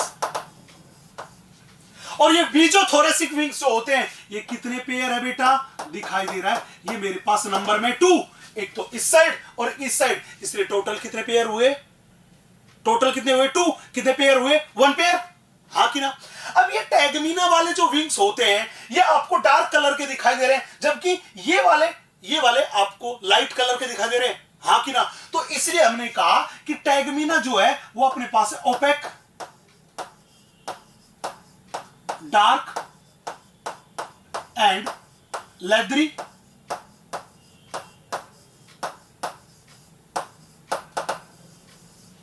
ये अपने पास क्या है, opaque, dark and leathery wings. तो जब भी कहे कि बताओ opaque, dark and leathery wings कौन से हैं, आप कहोगे टैगमीना।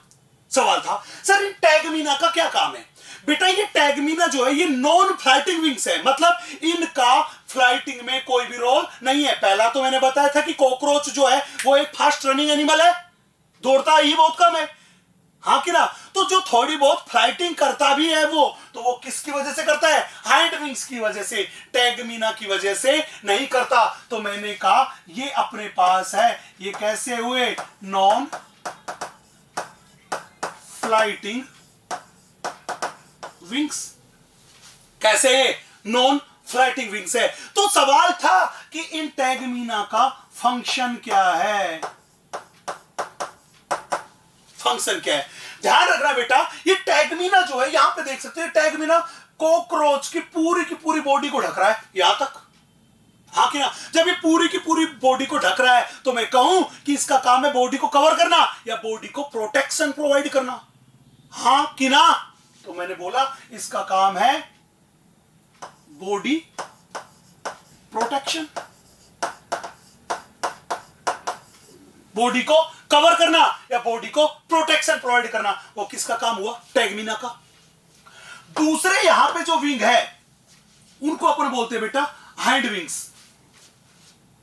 ये हाइंड विंग, और आगे वाले, पीछे वाले ये येलो कलर के दिखाई दे रहे हैं, ये है हाइंड विंग। ये हाइंड विंग जो होते हैं, ये हाइंड विंग जो होते हैं बेटा, ये हाइंड विंग जो होते हैं, ये प्रेजेंट होते हैं कौन से पार्ट पे, मेटाथोरेक्स पे, इसीलिए इनको बोलते हैं मेटाथोरेसिक विंग।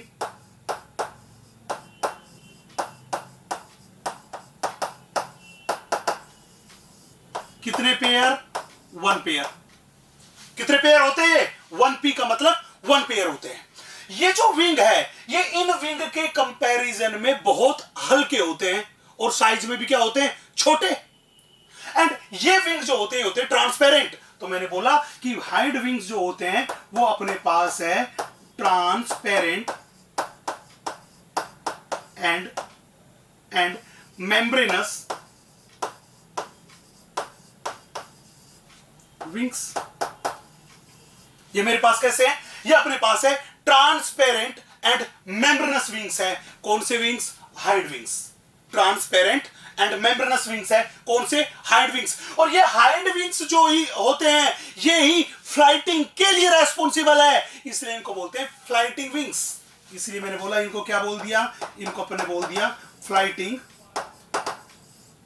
विंग्स। इन्हीं को क्या बोल दिया बेटा अपन ने, इन्हीं को अपन ने बोल दिया फ्लाइटिंग विंग्स। क्यों, क्योंकि they are responsible for flighting, इसीलिए इनको कह दिया फ्लाइटिंग विंग्स। चलू मैं आगे, यहां तक की बात क्लियर है। तो यही बात एनसीईआरटी ने लिखी है। क्या लिखी है कि 4 विंग्स जो होते हैं, यहां पे डायग्राम को देखना बहुत बढ़िया से, सारी की सारी चीजें नोट करना।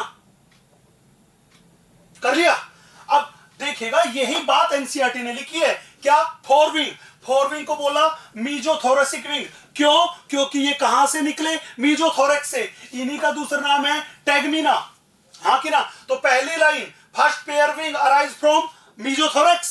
दूसरी बात, ये होते हैं, ये ओपेक, डार्क है एंड लेदरी विंग है, जिनका काम है cover the hind wings when at rest. तो रेस्टिंग स्टेज में हाइंड विंग को कवर करने का काम कौन करता है, कौन करता है, 4 विंग्स। आप इस डायग्राम इस साइड में देखते हो, हाँ कि ना। तो मैंने कहा था बॉडी को या हैंड विंग्स को कवर करते हैं, इसलिए इनका काम था प्रोटेक्शन प्रोवाइड करवाना। दूसरा, हैंड विंग्स को बोलते हैं मेटाथोरेसिक विंग। ये कहां से निकले? मेटाथोरेक्स पे। और यही किस चीज के लिए रेस्पॉन्सिबल है? यही रेस्पॉन्सिबल है फ्लाइटिंग के लिए, इसलिए इनको बोलते हैं फ्लाइटिंग विंग्स। और ये जो मेरे पास हैंड लिम्स है, ये अपने पास है बेटा ट्रांसपेरेंट एंड मेम्ब्रेनस। कैसे हैं? Transparent and membranes. मेरी यहां तक की बात क्लियर है? यहां तक की बात क्लियर है? देखिए आराम से।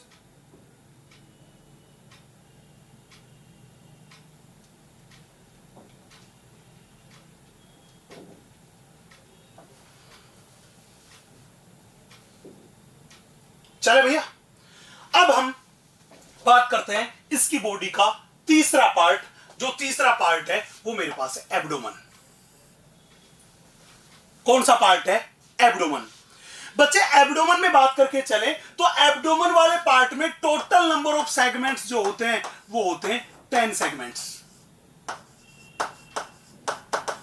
कॉकरोच का जो एब्डोमन है, उस एब्डोमन में टोटल कितने सेगमेंट्स है? टोटल 10 सेगमेंट्स है। हाँ कि ना। अब टोटल 10 सेगमेंट्स है, चाहे मेल रहे चाहे फीमेल, दोनों में कितने हैं? 10 है। हाँ कि ना। अब ये 10 सेगमेंट्स है, अगर हम कहे कि बताओ हर एक सेगमेंट है, उस हर एक सेगमेंट जो है उसको कवर करने के लिए टोटल कितने स्किल राइट चाहिए? कितने स्किल राइट चाहिए? तो मैंने यहां पे लिखा कि each segment is covered by 4 skill rights। हर एक सेगमेंट कितने स्किल राइट से कवर्ड होता है? टोटल मिला के 4। कैसे भैया? ये मेरे पास सेगमेंट है, ये सेगमेंट की कौन सी सरफेस? डोर्सल। ये मेरे पास कौन सी? वेंट्रल। और ये दो कौन सी आ गई? लेटरल। तो मैं कहूं कि हर एक सेगमेंट जो अपने पास होता है वो 4 स्किल राइट से कवर्ड होता है, जिनमें एक जो होता है वो तो होता है टर्गम या टर्गाइट जिसको बोला था, एक जो होता है वो होता है स्टर्नम या स्टर्नाइट जिसको बोला था, और दो जो होते हैं वो होते हैं प्लूरॉन या उनको बोला था अपने क्लोराइट। तो टोटल मिला के कितने सेगमेंट हुए? 4। तो मैं कहूं कि जो एब्डोमन है उस एब्डोमन का हर एक सेगमेंट टोटल मिला के 4 स्किल राइट से कवर्ड होता है। एक टर्गाइट दैट इज टर्गम, एक स्टर्नम दैट इज स्टर्नाइट, एक दो प्लूरॉन दैट इज प्लूराइट। हाँ कि ना। अब यही बात हमने लिखी कि चाहे मेल रहे चाहे फीमेल रहे, चाहे मेल रहे चाहे फीमेल रहे, टोटल कितने सेगमेंट होते हैं एब्डोमन में? 10 सेगमेंट, जबकि मैं पहले बोल चुका। हाँ कि ना। अब हमने क्या देखा कि चाहे मेल रहे चाहे फीमेल, उनका 10th जो सेगमेंट है, कौन सा सेगमेंट है बेटा? 10th segment. और इस 10th में भी कौन सा? टर्गम।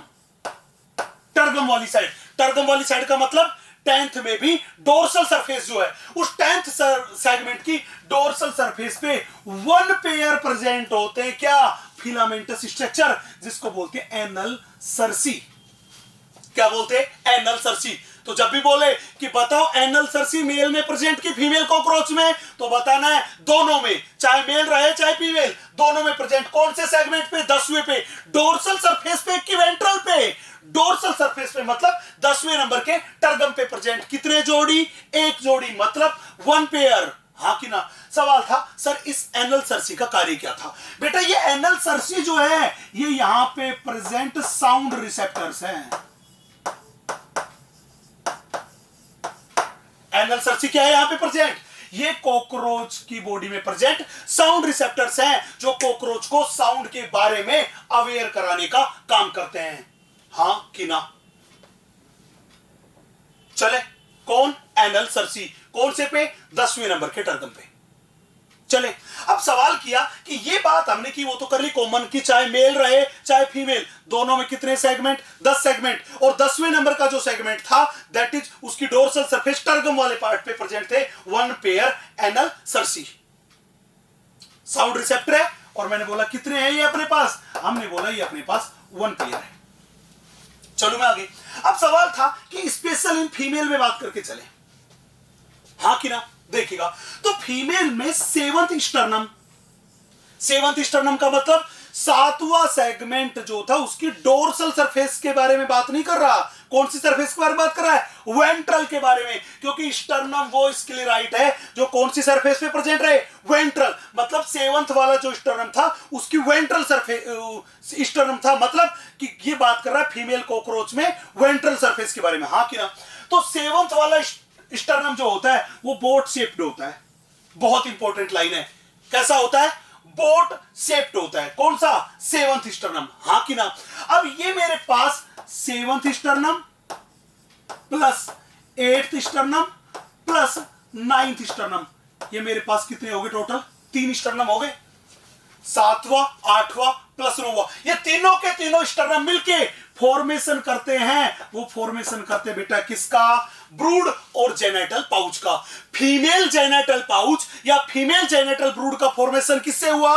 7, 8 एंड 9 जो स्टर्नम है उनके मिलने से फॉर्मेशन हुआ फीमेल जेनेटल पाउच का। और उनमें सेवंथ वाला स्टर्नम कैसा था बेटा? बोट शेप था। कैसा था? बोट शेप था, हाँ कि ना? अब हमने देखा कि फीमेल में जेनेटल पाउच बन गया, वो सेवंथ, एट्थ और नाइन्थ स्टर्नम से बना। अब सवाल था इस जेनेटल पाउच में कौन कौन सी ओपनिंग प्रेजेंट होती है? तो हमने क्या देखा कि इस जेनेटल पाउच का जो एंटीरियर पार्ट है उस एंटीरियर पार्ट में टोटल 3 ओपनिंग है। कितनी ओपनिंग है? 3। सबसे पहली ओपनिंग है वो है फीमेल गोनोपोर की, ये फीमेल जेनाइटल पोर है। ये क्या बेटा? ये फीमेल जेनाइटल पोर है जिसमें से ओवा बाहर निकलेगा। चले, दूसरा स्पर्मेथिकल पोर, मैं थोड़ी सी देर में अगले लेक्चर में बात करूंगा स्पर्मेथिका क्या था। दूसरी ओपनिंग यहां पे प्रेजेंट होती है वो होती है स्पर्मेथिका की। एंड तीसरी वहां पे कुछ ग्लैंड प्रेजेंट होती है जिसको बोलते हैं कोलेटेरल ग्लैंड। ये कोलेटेरियल ग्लैंड जो होती है इनकी भी ओपनिंग किसमें प्रेजेंट होती है? जेनेटल पाउच में। तो जेनेटल पाउच के एंटीरियर पार्ट पे कितनी ओपनिंग? 3। फीमेल गोनोपोर की ओपनिंग, स्पर्मेथिका की ओपनिंग एंड कोलेटेरियल ग्लैंड की ओपनिंग, ये प्रेजेंट होती है तीनों की तीनों ओपनिंग जेनेटल पाउच में। और जेनेटल पाउच का फॉर्मेशन 7th, 8th तथा 9th वाले स्टर्नम से होता है। चले भैया, नेक्स्ट अब हम बात करके चलते हैं मेल के बारे में। बेटा मेल जो होता है, मेल जो होता है वो उस मेल में भी जो जेनेटल पाउच है या जेनेटल चैम्बर है वो उसके एब्डोमेन के हाइंड वाले पार्ट में प्रेजेंट है। एब्डोमेन के कौन से पार्ट में प्रेजेंट है? हाइंड वाले पार्ट में प्रेजेंट है। हमने एक चीज नोट की, क्या नोट किया? कि ये जो जेनेटल पाउच है, इस जेनाइटल पाउच जो होता है, इस जेनाइटल पाउच की बाउंड्री बनाने का, इसको सराउंड करने का, इसको घेरने का काम करते हैं वो डोर्सल सरफेस पे तो करते हैं 9th तथा 10th नंबर का टर्गम। कौन करता है? 9th तथा 10th नंबर का टर्गम। इसको डोर्सल टर्गम वर्ड आ गया तो डोर्सल सरफेस पे तो घेरने का काम कर रहा है। और वेंट्रल सरफेस पे इसको घेरने का काम करता है बेटा, वो करता है ये 9th नंबर का टर्गम, हाँ कि ना? तो मैं ये कह दूं कि male genital chamber is surrounded by 3 sclerites at dorsal surface. Dorsal surface पे प्रेजेंट है 9th and 10th tergum and at ventral surface पे प्रेजेंट है 9th स्टर्नम। तो टोटल मिला के कितने हुए? 3, हाँ कि ना? हाँ कि ना? जबकि फीमेल में भी 3 थे लेकिन वो क्या थे? 7th, 8th and 9th sternum थे। यहां पे 9th एंड 10th तो है टर्गम और 9th वाला क्या है? 9th वाला अपने पास है स्टर्नम, हाँ कि ना? अब सवाल था, जैसे हमने बोला था कि फीमेल जो थी उस फीमेल में जेनाइटल जो पाउच था उसमें 3 ओपनिंग थी। फीमेल गोनोफोर की ओपनिंग, स्पर्मेथिका की ओपनिंग और कोलेटेरियल ग्लैंड की ओपनिंग। सिमिलरली बात करें तो मेल में कौन सी ओपनिंग है? तो इसमें भी टोटल मिला के अपने पास 3 चीजें हैं। कौन सी? सबसे पहले ये जो मेरे पास जेनेटल पाउच है इसकी डोर्सल सरफेस पे प्रेजेंट होता है एनस। क्या प्रेजेंट होता है डोर्सल सरफेस पे? एनस। और इसकी वेंट्रल सरफेस पे जो प्रेजेंट होता है वो प्रेजेंट होता है मेल जेनेटल पोर। कौन सी सरफेस पे? वेंट्रल पे। तो मैं ये कह दूं कि इस एनस की भी वेंट्रल सरफेस पे ही लोकेटेड है क्या? मेल जेनिटल पोर, बात एक ही तो है। एंड तीसरी चीज यहां प्रेजेंट है गोनेपोफाइसिस, जिसको बोलते हैं फैलोमियर्स। तीसरी चीज क्या है? गोनेपोफाइसिस या फैलोमियर्स। अब सवाल था सर ये गोनेपोफाइसिस और फैलोमियर्स है क्या? है क्या बेटा? एनसीईआरटी ने क्लियर लाइन लिख के दे रखी है कि ये जो मेल गोनोपोर है, ये जो मेल गोनोपोर है, या मैं कहूं ये जो मेल जेनाइटल पोर है, इस मेल जेनाइटल पोर के चारों तरफ काइटिन की बनी हुई कुछ एसिमेट्रिकल स्ट्रक्चर प्रेजेंट है, जो कि उसको सराउंड करने का, ढकने का काम करती है। उन्हीं को बोलते हैं फैलोमियर या गोनेपोफाइसिस। ये गोनेपोफाइसिस मेल में भी प्रेजेंट होती है एंड फीमेल में भी प्रेजेंट होती है। यस की नो?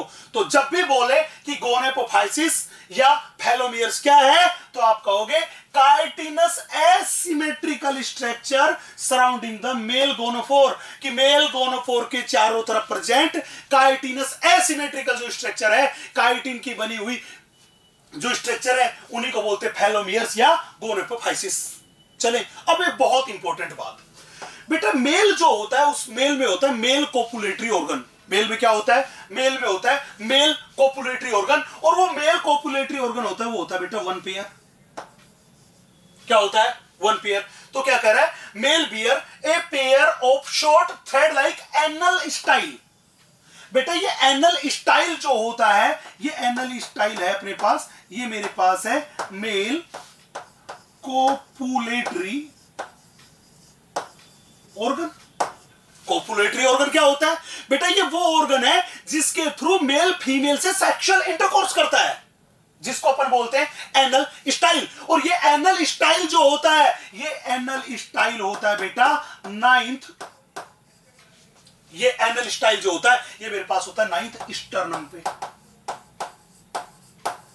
किस पे होता है? नाइन्थ स्टर्नम पे। जब मैंने कहा anal style male copulatory organ है, तो ये केवल किस में होगा? मेल में। फीमेल में क्या होगा? एब्सेंट। तो इसीलिए एनसीईआरटी ने लिखा है कि male bear a pair of short thread like anal style which are absent in female. हाँ कि ना? तो टर्म ध्यान रखना, एनल स्टाइल केवल मेल में प्रेजेंट है, नाइन्थ वाले स्टर्नम पे प्रेजेंट है। हाँ कि ना? जबकि जब भी बात करके चले यहां पे जो टर्म थी एनल सर्सी के बारे में, तो ध्यान रखना anal Cersei male and female दोनों में प्रेजेंट है, जो एक साउंड रिसेप्टर है, और वो 10वें नंबर के टर्गम पे प्रेजेंट है। हाँ कि ना? तो यहां तक की बात नोट कीजिए। चले तो अब इससे आगे की जो बात है वो हम करेंगे अगले लेक्चर में। आप यहां तक का पोर्शन बहुत अच्छे से कीजिएगा। मिलते हैं अगले लेक्चर में, तब तक के लिए आप सभी खुश रहें, सुरक्षित रहें। जय Hind. Thank you very much.